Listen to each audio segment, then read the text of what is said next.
Hello दोस्तों, स्वागत है आप सभी का आपके अपने YouTube channel GK and GS Raju Prajapat पर। दोस्तों, आज हमारा स्टैटिक जीके का जो टॉपिक है वो है कृषि की महत्वपूर्ण क्रांतियां। अब क्रांति का मतलब होता क्या है? तो क्रांति का मतलब होता है कि किसी भी क्षेत्र में आमूल चूल परिवर्तन, यानी कि किसी भी क्षेत्र में होने वाला आमूल चूल परिवर्तन। अब कृषि के क्षेत्र में आमूल चूल परिवर्तन कैसे होगा? इसमें कोई नई खोज की जाए, नई प्रौद्योगिकी का प्रयोग किया जाए, नई प्रौद्योगिकी का प्रयोग किया जाए, उर्वरकों, खाद बीज उर्वरकों का प्रयोग किया जाए। यानी कि कृषि में किसी भी प्रकार का नवीन प्रयोग किया जाए, चाहे वो अनुसंधान हो। इनका प्रयोग करने से कृषि के क्षेत्र में होने वाले अचानक परिवर्तन ही क्या है? कृषि की महत्वपूर्ण क्रांति है। अब सबसे पहले हम देखें तो सबसे पहले हम हरित क्रांति की बात करेंगे, उसके बाद में हम श्वेत क्रांति, नीली क्रांति, पीली क्रांति, भूरी क्रांति, इन सब क्रांतियों की बात करेंगे। अब हम सबसे एक नंबर पर लेते हैं हरित क्रांति। हरित क्रांति, जो हरित क्रांति है वो 1966 से 67 के मध्य विकसित हुई। कब विकसित हुई? 1966 या 67 के मध्य यह विकसित हुई।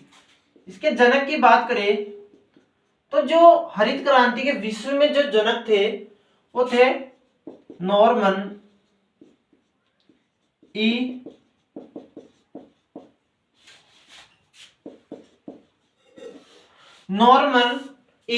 बोरलॉग। Norman E Borlaug. विश्व में हरित क्रांति के जनक कौन थे? Norman E Borlaug. जबकि बात करें भारत की तो भारत में हरित क्रांति का जनक एमएस स्वामीनाथन थे। एमएस स्वामीनाथन कौन थे? भारत में हरित क्रांति के जनक एमएस स्वामीनाथन थे। इसके बाद में हम बात करें तो जो हरित क्रांति हुई उसमें गेहूं और यानी कि हरित क्रांति हुई उसमें गेहूं और चावल पर सर्वाधिक प्रभाव पड़ा। हरित क्रांति का सर्वाधिक प्रभाव किस पर पड़ा? गेहूं और चावल पर। गेहूं और चावल के उत्पादन में हरित क्रांति में अत्यधिक वृद्धि हुई। अब इसका जो हरित क्रांति शुरू की गई तो हरित क्रांति का मुख्य उद्देश्य क्या था? हरित क्रांति का मुख्य उद्देश्य यही था कि उत्पादन में किसी भी तरह से वृद्धि करना, चाहे वो उन्नत तकनीकी हो, खाद बीज हो, रसायन हो, किसी भी प्रकार का प्रयोग करें। उसमें उन्नत बीज तकनीकी, सिंचाई,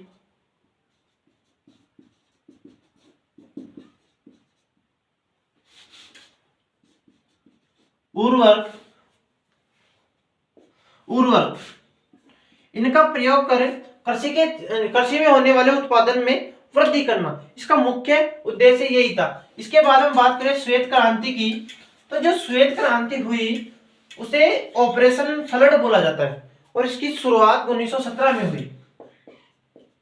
श्वेत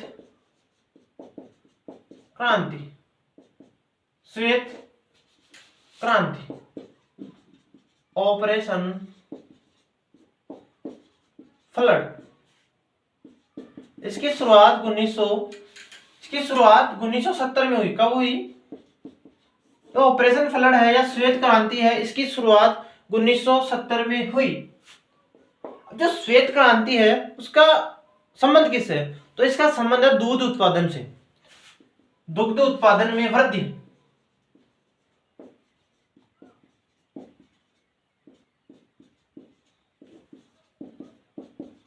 इसका क्या लक्ष्य रखा गया? कि दूध उत्पादन में वृद्धि।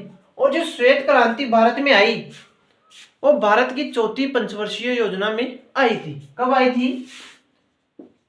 थर्ड पंचवर्षीय योजना। जो भारत की चौथी पंचवर्षीय योजना थी उसमें श्वेत क्रांति का विकास हुआ था। बात करें इसके जनक की, तो जो इसके जनक थे वो थे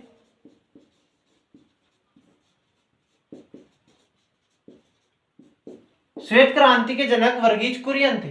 कौन थे? वर्गीज कुरियन। इसके बाद में हम बात करें तो वर्गीज जो कुरियन है, जो वर्गीज कुरियन है, इन्हें बोला जाता है मिल्क मैन ऑफ इंडिया। क्या बोला जाता है? Milkman of India. Milkman of India Varghese Kurien को बोला जाता है। इसके बाद में हम बात करें 3 नंबर पर, तो आएगी पीली क्रांति। कौन सी आ जाएगी? पीली क्रांति। अब जो पीली क्रांति का संबंध है वो आपके तिलहन उत्पादन से है। किससे? तिलहन उत्पादन में वृद्धि। जो तिलहन उत्पादन है उसमें वृद्धि से किसका संबंध है? पीली क्रांति का संबंध तिलहन उत्पादन से संबंध है। और जिसका विकास हुआ वो 1986 से 87 के मध्य हुआ। कब से कब तक हुआ? 1986 से 1987 के मध्य इसका विकास हुआ। जबकि बात करें तो जिसके जनक है भारत में, इसके जनक वह सैम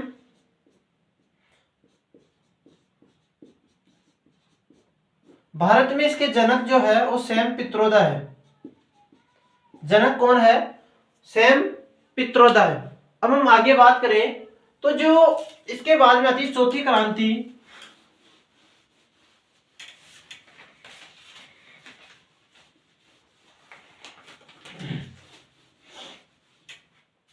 अब जो चौथी क्रांति आती है वो आती है नीली क्रांति।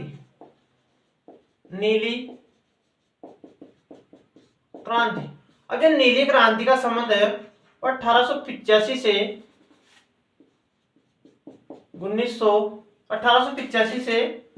1890 तक है। कब से कब तक है इसका संबंध? 1885 से 1890 तक है। और जो इसका उद्देश्य रखा गया वो रखा गया मत्स्य उत्पादन को बढ़ाना। क्या रखा गया? मत्स्य उत्पादन को बढ़ाना। मत्स्य उत्पादन में मत्स्य उत्पादन में वृद्धि। क्या रखा गया इसका उद्देश्य? इसका उद्देश्य जो रखा गया वो रखा गया मत्स्य उत्पादन में वृद्धि। और इसके जनक की बात करें, जनक, तो इसके जो जनक है वो है अरुण कृष्णन। कौन है इसके जनक? इसके जनक है अरुण कृष्णन। इसके बाद में हम बात करें तो गुलाबी क्रांति। गुलाबी क्रांति। जो गुलाबी क्रांति का संबंध है वो प्याज और झींगा मछली के उत्पादन से है। किसके? प्याज व झींगा मछली के उत्पादन में वृद्धि करने से किसका गुलाबी क्रांति का संबंध है। जबकि इसके जनक की बात करें तो जिसके जनक है वो दुर्गेश पटेल। कौन है? दुर्गेश पटेल पीली गुलाबी क्रांति के जनक है। और जो गुलाबी क्रांति का संबंध है वो झींगा मछली के उत्पादन से संबंध है। इसके बाद में हम बात करें लाल क्रांति।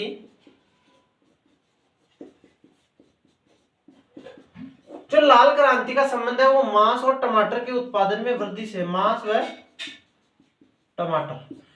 व टमाटर के उत्पादन में वृद्धि से संबंध किसका है? वो है लाल क्रांति का। जबकि इसकी बात करें जनक की तो विशाल त्रिपाठी। जो इसका जनक है वह विशाल त्रिपाठी। इसके बाद में हम आगे बात करें 7 नंबर पर, तो आ जाती है रजत क्रांति। कौन सी है? रजत क्रांति। इसके बाद में आती है आपके रजत क्रांति।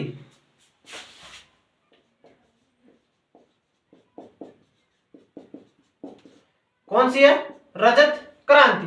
अब रजत क्रांति का जो संबंध है वो अंडे के उत्पादन में वृद्धि से है। अंडे के उत्पादन में वृद्धि से। अंडे के उत्पादन में वृद्धि से संबंध जो है वो रजत क्रांति से है।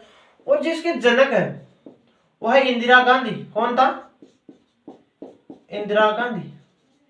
इंदिरा गांधी रजत क्रांति का जनक है। इसके बाद में हम 8 नंबर पे बात करें तो आती है गोल क्रांति। कौन सी आती है? गोल क्रांति का संबंध है आलू उत्पादन से। आलू उत्पादन में वृद्धि करने से गोल क्रांति का संबंध है। इसके बाद में हम बात करें तो दूसर क्रांति है। दूसर क्रांति, तो दूसर क्रांति का संबंध है वो उर्वरक,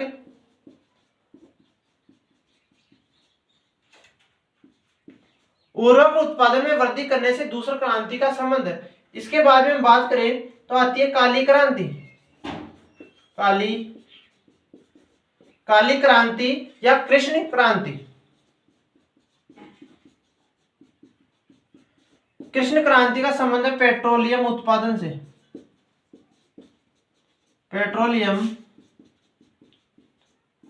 पेट्रोलियम उत्पादन से संबंध है काली क्रांति और कृष्ण क्रांति। इसके बाद में आती है 11 नंबर पर अमृत क्रांति।